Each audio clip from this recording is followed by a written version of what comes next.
Le cinéma est une vitrine incroyable pour promouvoir un produit, et l'automobile ne s'en passe pas. Et quoi de mieux que vous présenter, non pas une, mais deux légendes? Non, Simon, non, je te l'ai dit tantôt, dans le plan, faut que tu arrives quand je dis « Je veux vous présenter un chauffeur exceptionnel, blablabla », puis c'est là que tu arrives. Ouais, mais OK, c'est pour ça que je trouvais ça bizarre. Tu dises deux légendes, puis là, que tu sois comme là-dedans, puis... Qu'est-ce que tu veux dire? Ben là, je sais pas, tu sais, mais il me semble... C'est évident, là. On reprend deux voitures qui ont été propulsées par le film de Steve McQueen, Bullitt. Vous vous souvenez pas de l'histoire, mais vous vous souvenez probablement des poursuites intenses. Intenses comme quoi? Comme moi qui conduis mon NASCAR, sûrement. Si, moi, Simon. Je fais un scénario, c'est pour le suivre, je veux dire. Ouais, mais là, On fait une poursuite, là, il faut suivre le Ah scénario, ouais, sinon ça on marchera fait-tu pas. la poursuite, justement? C'est quand qu'on ébrave, ces autos-là? On va y aller tout de suite, là.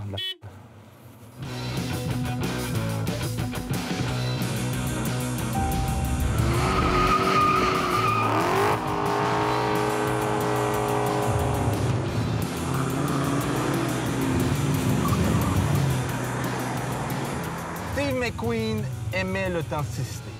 Et c'est pour cette raison que c'est les acteurs qui faisaient eux-mêmes leur propre cascade.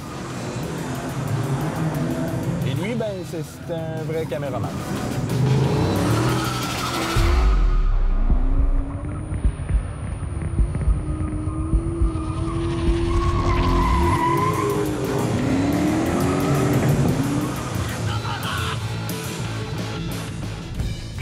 La poursuite a été faite dans les rues de San Francisco, puis c'est devenu la référence en termes de films de char. McQueen avait imaginé la scène de poursuite la plus violente, la plus réaliste et la plus dangereuse jamais réalisée à cette époque.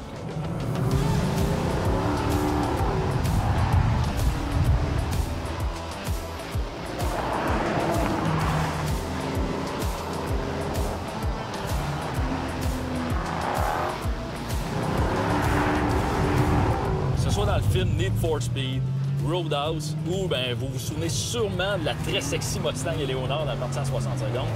La Mustang a toujours eu une place de choix au grand écran. Par contre, on peut dire que la Mustang est vraiment devenue légendaire avec le film Bullitt. Puis ça, c'est un peu en partie en raison de Steve McQueen.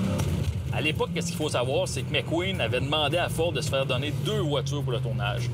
Par contre, les gens de Ford ont décidé de ne pas embarquer dans le projet. Puis là, qu'est-ce qui s'est passé? C'est que Bullitt et l'équipe de tournage, ils sont pas découragés. Ils ont quand même acheté des Mustang 68 à l'époque, fastback, de couleur Island Green. Ils en ont acheté 2. Et puis là, qu'est-ce qu'ils ont fait pour faire un pied de nez à Ford? Bien, ils ont décidé d'enlever tous les emblèmes sur les voitures et de créer l'image qu'on connaît aujourd'hui, qui est légendaire, de la Bullitt. Même histoire pour Dodge. La production achète 2 Chargers pour la voiture des Poffins. Grâce à ces lignes, elle donne le look parfait pour les bad boys. Elle est si puissante et si rapide par rapport à la Mustang qu'elle devait ralentir pour les prises de vue. Certaines scènes ont surpris les acteurs avec quelques virages sur les chapeaux de roue qui ont mal tourné. Elle est devenue le symbole des muscle cars démoniaques, sauvages et dangereux.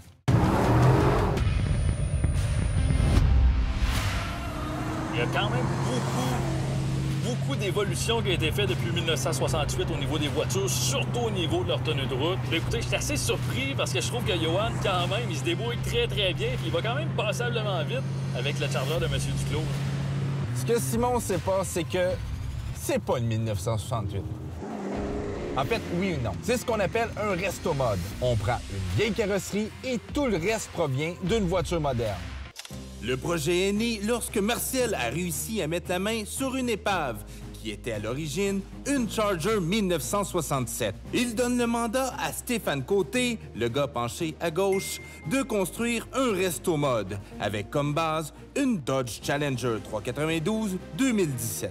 Mais le mandat était de garder tous les gadgets technologiques de celle-ci. Mais les portes de 1967 ne sont pas assez larges pour les vitres électriques et les pare-chocs ne sont pas faits pour les nombreux capteurs, dont le régulateur de vitesse adaptatif. Et il faut faire tout ça sans dénaturer la voiture et la garder dans un état le plus original possible. Certains fins observateurs auront remarqué que des éléments modernes ont été gardés à l'extérieur, comme les poignées avec le bouton de déverrouillage et les miroirs électriques, avec, encore une fois, leurs capteurs.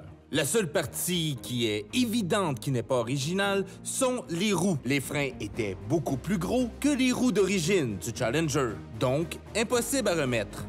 un look rétro, comme on l'aime, avec une tenue de route moderne et toute la panoplie technologique qu'on utilise à tous les jours.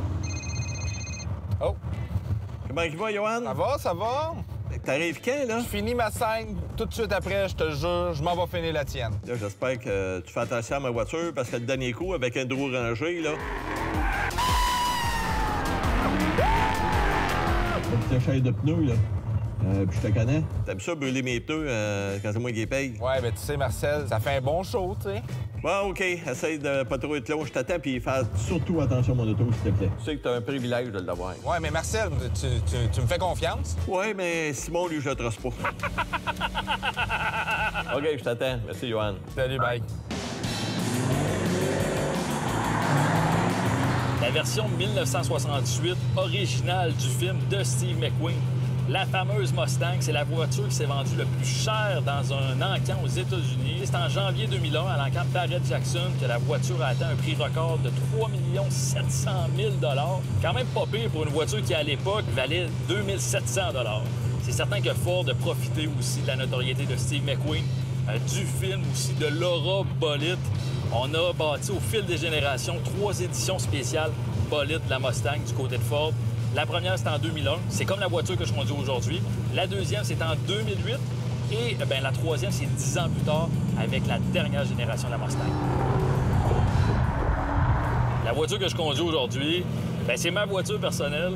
Une voiture que j'ai choisie pour son exclusivité. Écoutez, je peux vous dire qu'il y a 5 582 unités de la Mustang bolide qui a été bâtie en 2001.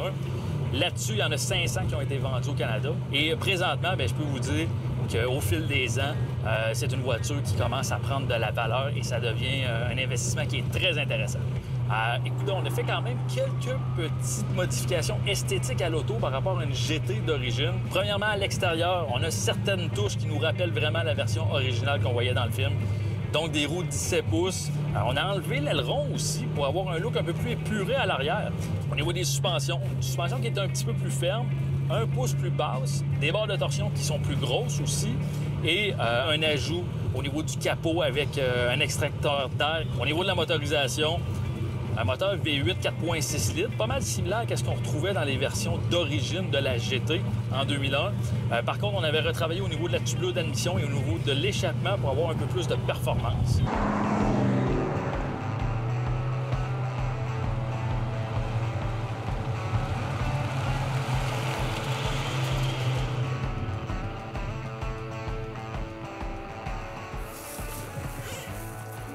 Donc, toi, as-tu pratiqué ton coup de volant pendant la pandémie ou quoi? C'est fou comment est-ce que la PlayStation s'est rendue réaliste, ouais, hein? c'est ça. T'es un peu, mais montre-moi donc ça, cette auto-là. C'est quoi cet intérieur-là? Certé, là. Ah, ça a été refait. On voit donc autour du capot. Ça a été refait, ben oui, c'est ça. Ouais, c'est tout. D'après moi, là, vous avez des petits secrets là-dedans. Ah oui, c'est ça. 3,92. Ben, c'est ça. Fait qu'on a pris un Challenger 2017, 3,92, on est venu déposer délicatement un Charger 1968 dessus. C'est pour ça que ça allait vite demain. Je me demandais, ça se peut pas qu'il soit le meilleur conducteur.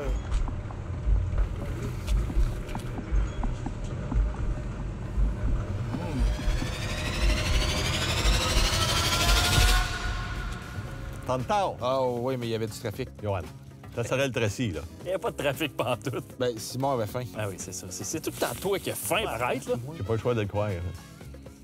T'as-tu pris soin de mon auto, là? Oui, si tu savais, Marcel, comment il en a pris soin, là. Ça veut dire quoi, ça? Attends de voir la vidéo. Tu vas voir. Simon, tu fais un italien? Je vais avoir la preuve sur vidéo. On va le savoir, la vérité. Ça regarde pas mal. Là, Johan, ça fait longtemps que je dois faire des émissions de TV. Je trouve qu'il manque quelque chose dans ton show. Qu'est-ce qui manque, Marcel? Je vais te montrer comment prendre soin d'un automobile et un âge que tu peux faire avec ça. Regarde ça. C'est comme ça que tu fais attention à tes autos? Ça, c'est de la télévision.